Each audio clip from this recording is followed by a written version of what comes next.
Bhojpuri wood channel के audio video सुने खातिर लाल रंग के बटन दबा के चैनल के सब्सक्राइब करी और नया गाना सबसे पहले पावे खातिर घंटी के निशान के दबाव।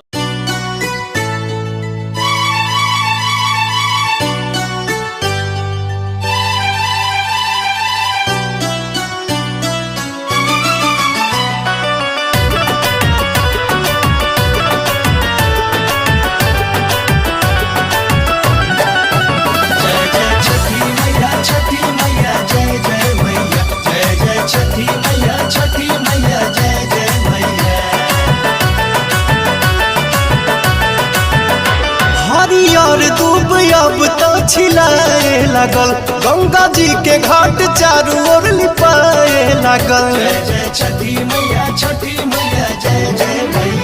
हरियर दूब अब तो छिलाए लागल, गंगा जी के घाट चारू ओर लिपाए लागल। होखे लागल बा पूजा अर्चन, छठी मैया के होता आगमन।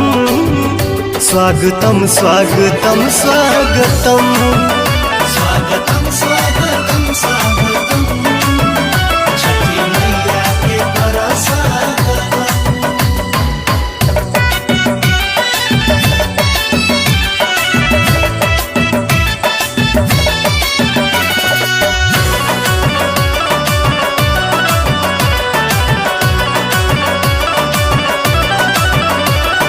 सजल बाजार सेवा अनार, नारियल शरीफा सिंघड़ा बिकाता।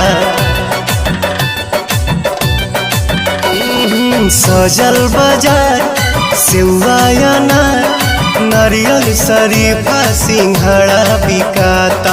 घर घर के कौन कम कता सोन, काहे की पूड़िया ठेकुआ छनाता। पूरा यूपी बिहार बमगन, छठी मैया के होता आगमन। स्वागतम स्वागतम स्वागतम स्वागतम स्वागतम स्वागतम, छठी मैया के बड़ा स्वागतम।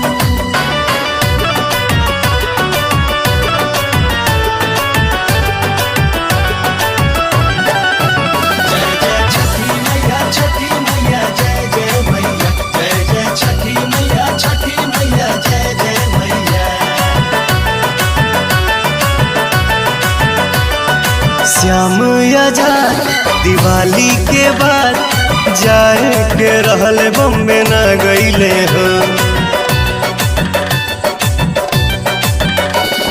श्याम आजाद दिवाली के बाद जाए के रहल बम्बे न गईले हो। छोड़ी अरब मनावे परब, सब परदेसी घरे आ गईले हो।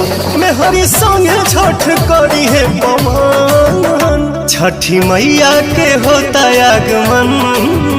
स्वागतम स्वागतम स्वागतम।